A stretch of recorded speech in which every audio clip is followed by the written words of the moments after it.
Jack! Oh, it's lying. Yeah? Hold up. Why are you being so cringe? Oh no.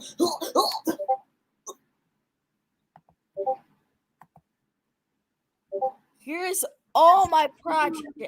Here's not all my projects. Hey, I have like 6 pages of projects. I'm gonna kill your whole life.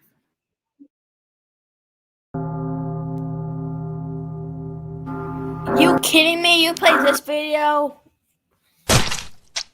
Mousy can't die from that anymore.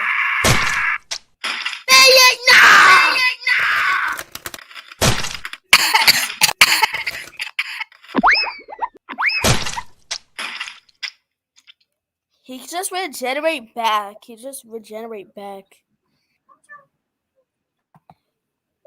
I know. Here's not all my projects. We're going to go from the beginning of my projects to the end of my projects. Yeah, you're pretty good. Yeah, they look good. No fleas. Yes, please. No. Grandma said these fleas bite Mojo. No, not the fleas. Get off. This is our patient. Here. No, the patient is already dead. Yep. No. Did you hear me? Hear her? He's not ready. I told my cousin the patient is already dead, and she's like, yep. I mean, no. No, actually. No, you mean yep. I mean, no. You mean yep. I mean, Okay, we're beginning with my first project. We're beginning with my first project ever. This is Cool Sonic Engine version 1. No. I'm trying to get.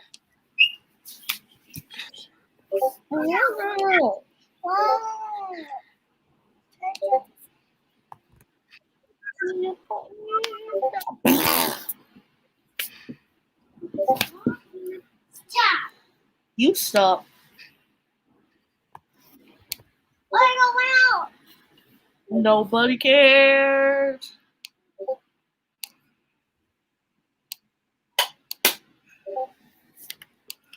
I don't want to think about. Can you guys stop yelling? Will you stop yelling? That can exam him. Stop. I'm gonna put. Hold up. God the Hedgehog, I think I know your new name.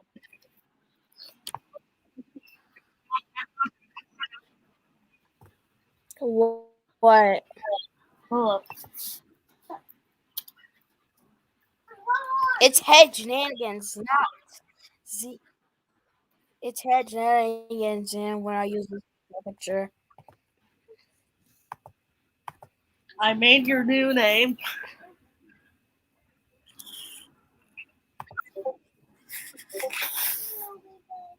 Are you freaking kidding me?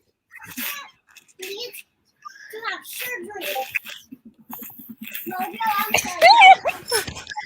You need surgery. No. I'm having surgery.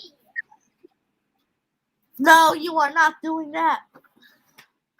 What you got? It's just a little shot.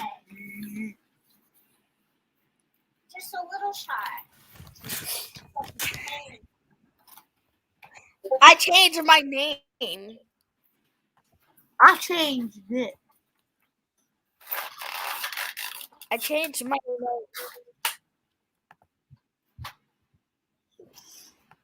And also, can we hold up? What the fuck?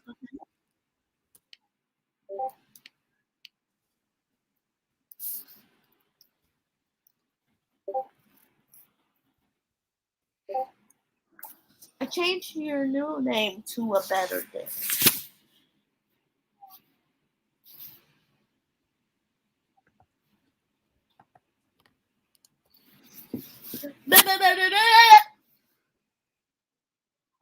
Are you ready to die?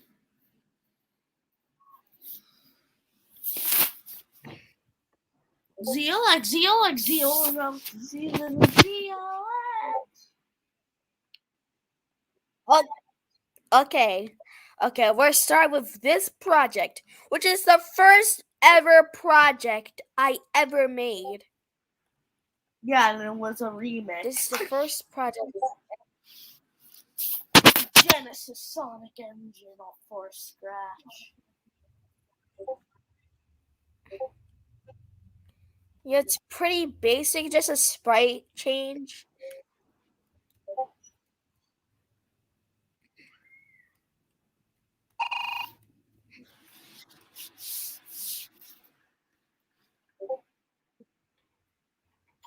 Okay, got the sauce ready. Wait, did you use water? No. What did you put in this? Not that one. Mojo! Oh, she just finished. No, he just needs one shot. One shot.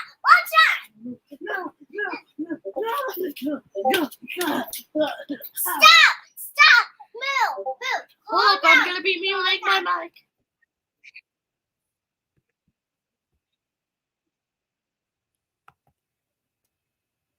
Okay, for this thing, we had one thing to change the music. But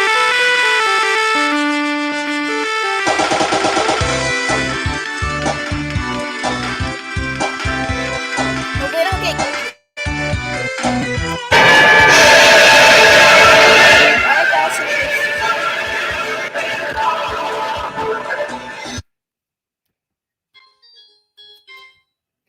No, so I can change it to these. This is like the first, but after you can really only do those two things up the normal Jesse's Sonic antics. That is the only thing I coded in. You can change the music of anything. You just change the music.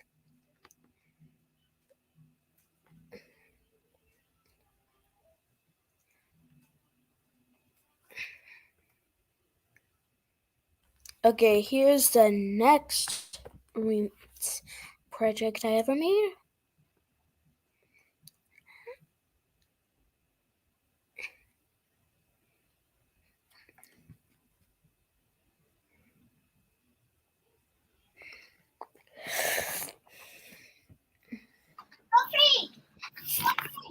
Sorry, my computer. Okay, here's the next project I ever. Here's the next project.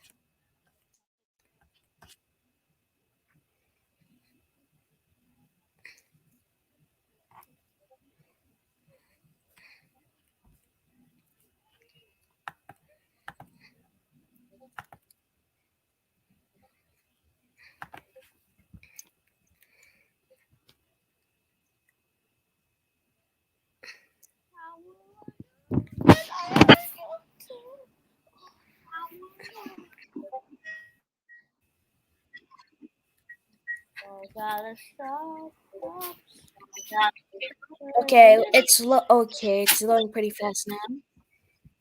It's loading the assets. Copyright. Stop saying you're gonna die in a hole. Your new name is Period.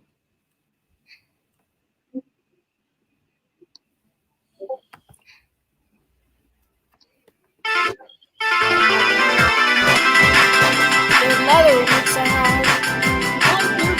It's never for the same project. Shut up. You shut up.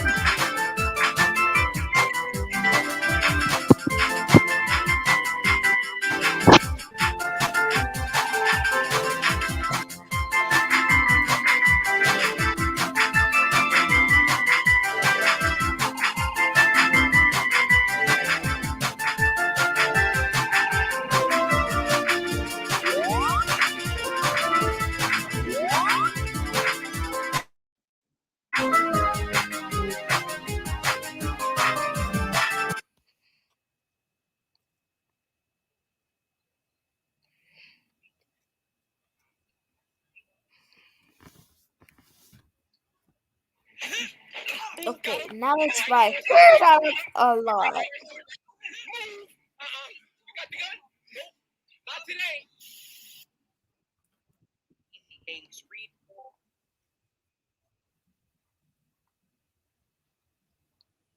Hello? Hello. Here's the Genesis, Sonic, Toei, why and did me. Trash Talk say among Happy Meal at 3 a.m.? Cleaner's on too tight. See, I've gotten a lot of comments regarding the first.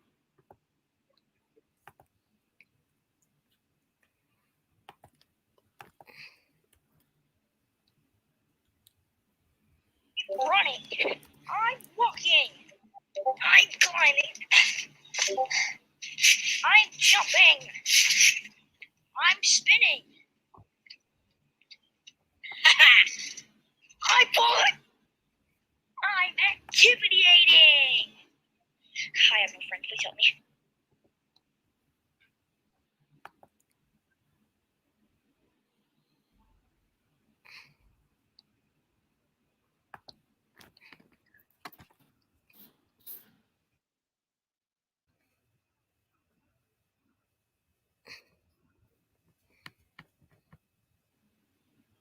Loading at says 94 right now.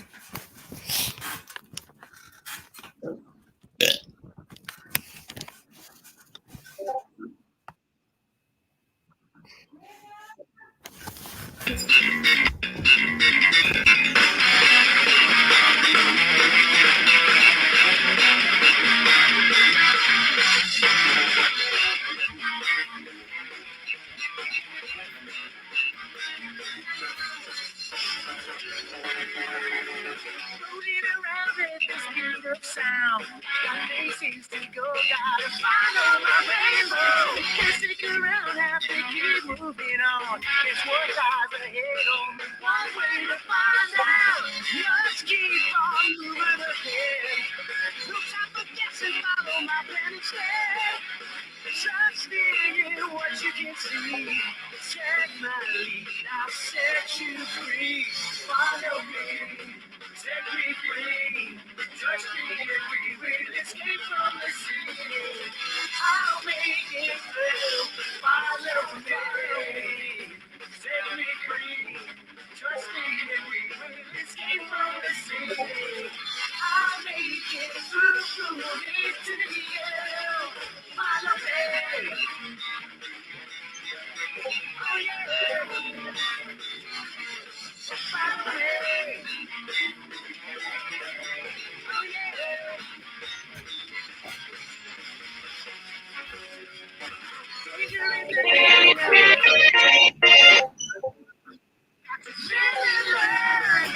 I know it's something I'll make it through.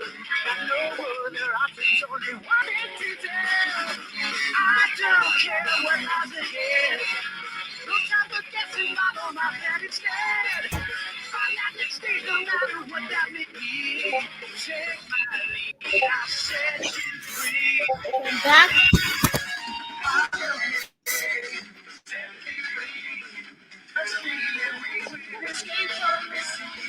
Okay, let's get ready.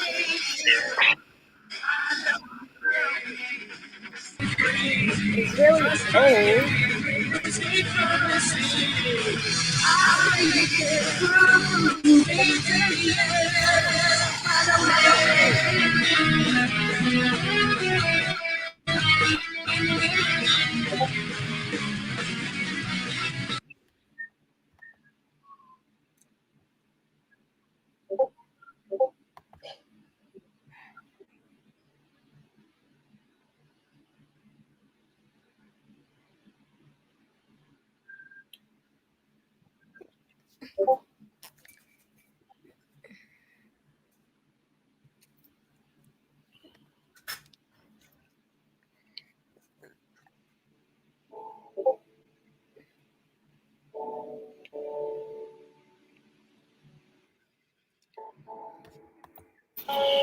So he passed the first week up.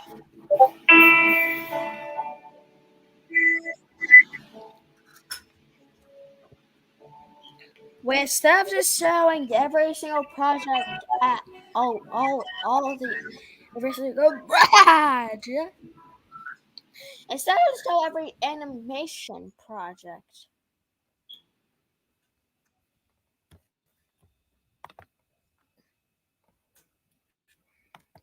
Hey Jack, Yeah?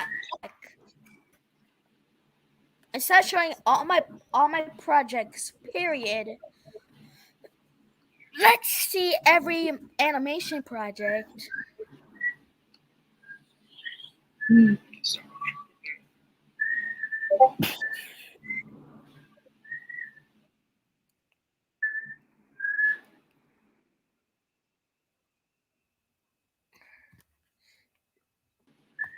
go away to 6, which is the first project.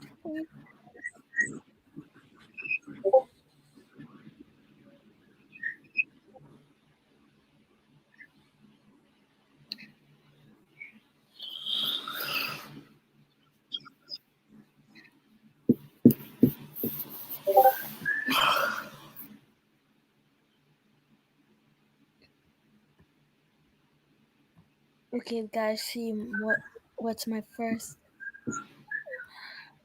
That is not made by me. No, that's a game.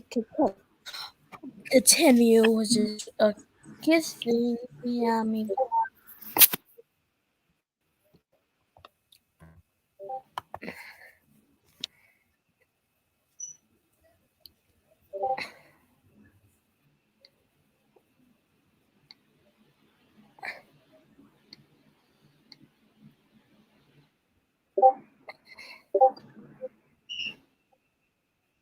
Why do I hear Discord messages?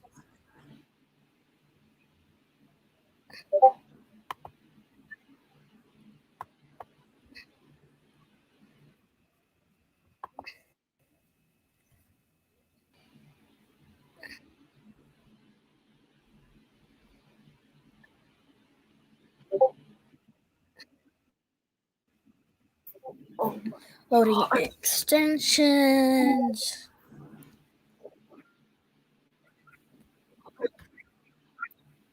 I don't feel it. Red. I don't feel it.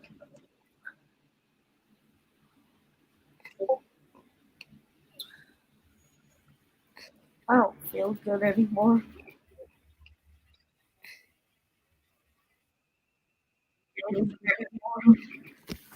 You okay? No, I accidentally went on YouTube and I accidentally pressed this video and I saw the thing. I accidentally clicked on this video saying I caught my friends having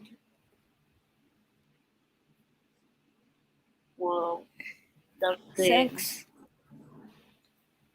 Bro, this is a live stream. I caught your friends having. Yes. And they censor it, Oh, but that you is but you get to see 375.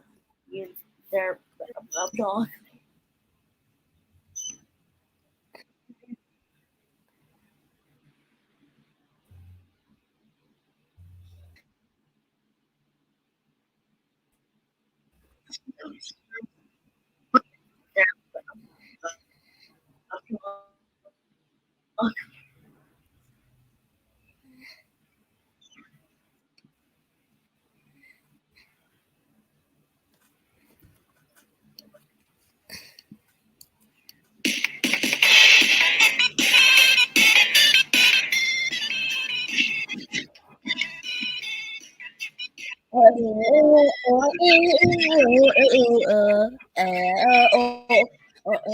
You wanna know what I think of doing still?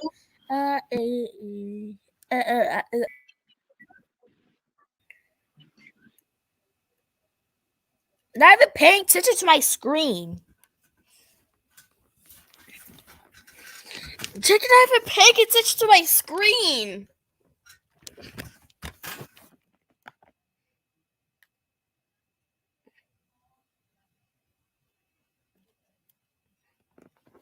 left?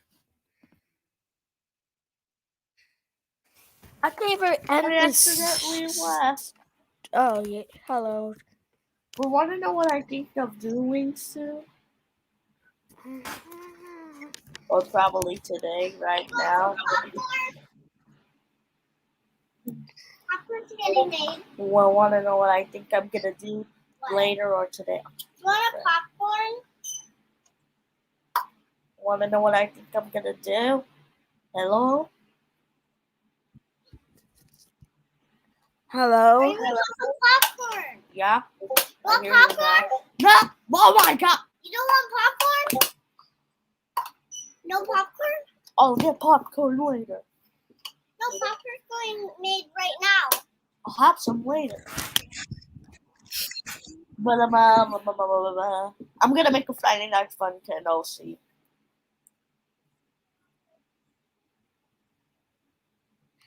You're trying to make your own Friday Night Funkin' mod? No, OC. I mean, I meant OC. But I do want a Friday Night Funkin' mod. But I don't know how to draw.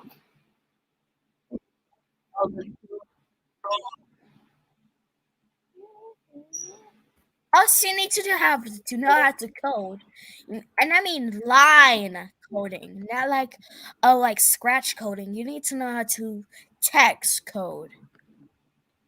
Yeah. Or animated cutscenes.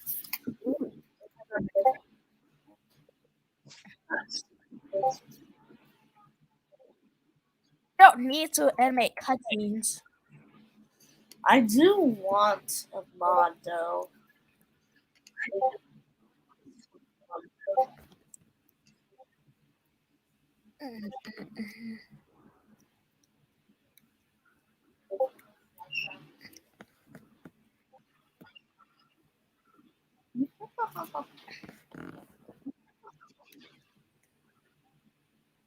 The god that ate his children. Wait, what?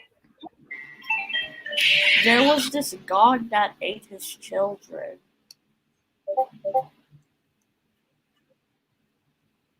Well, if you're a god, you don't really need to eat. Well, he ate his children. This be sadistic.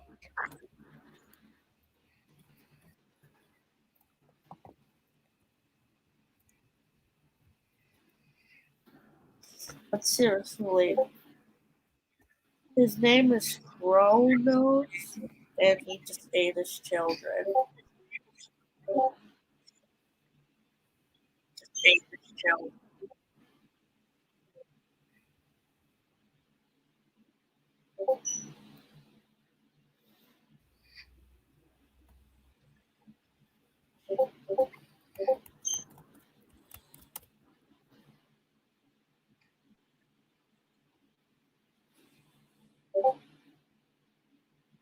And there's also this guy that ate his own son.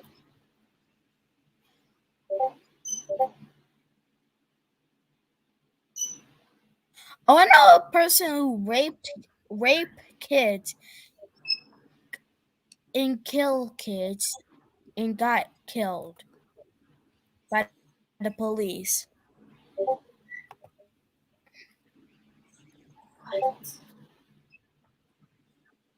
His name is Albert Fish, which is a person I hate.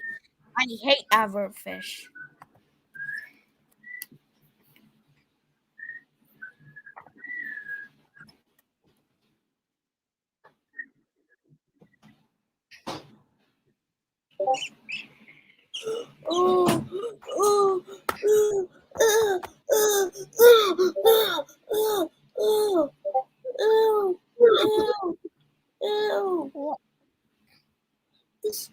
I'm watching this video and this What rat is are you literally doing? eating her children.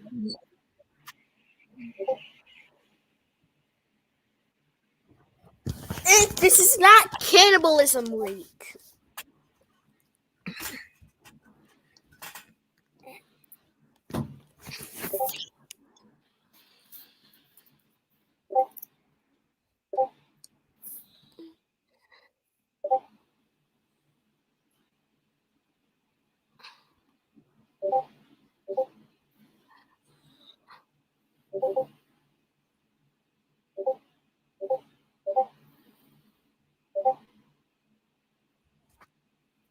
You do not want to watch the video I'm literally watching.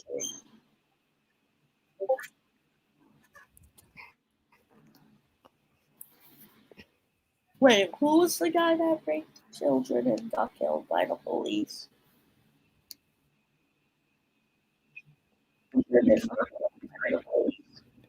Oh, it's Albert Fish. And do not search Secrets of Wisteria. Do not search it on YouTube. Do not search it. Do not search Secrets of Wisteria, period. Please don't search it. You're gonna be traumatized. And do not search Secrets of Wisteria backwards. Or reverse. Don't search those. Please. I'm not gonna search For it your up, safety. but what video did you see? Like, what was it called? What video? Like the What video Albert that video. traumatized me? Yeah, It's not video. It's a thing I searched on Google. It's Albert Fish. Do not search it on Was that- YouTube as well. was it a picture? No, it's a whole like document. Search on Google if you want to.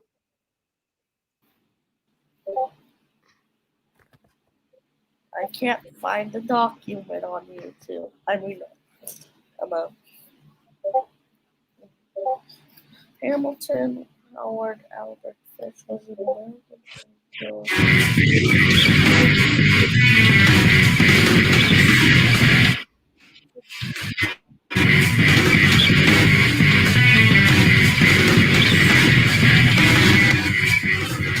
I'm just gonna say this.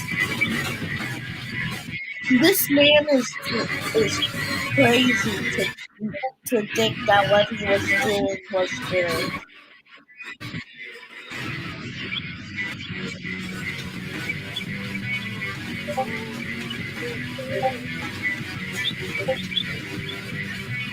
You think you'll die, you think you'll die, you think you'll die, you think you'll die, you think you'll die, you think you'll die, you think you'll die, why?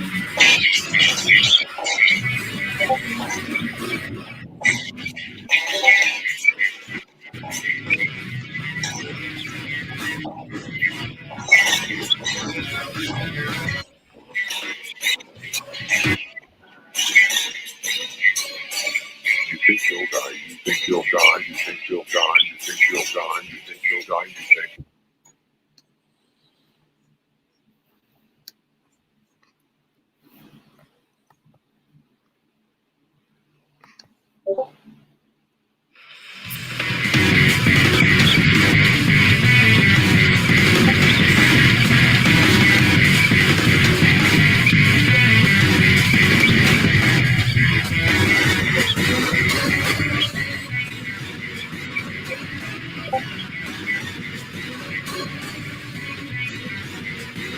You think you'll die, you think you'll die, you think you'll die, you think you'll die, you think you'll die, you think you'll die, you think you'll die, why?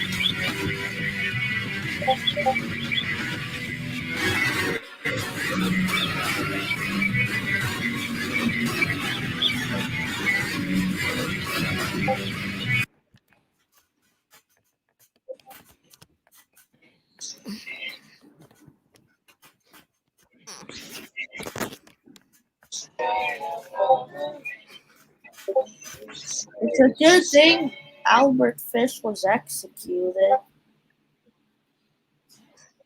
Yeah. Well, I'm gonna put something in the private chat, okay?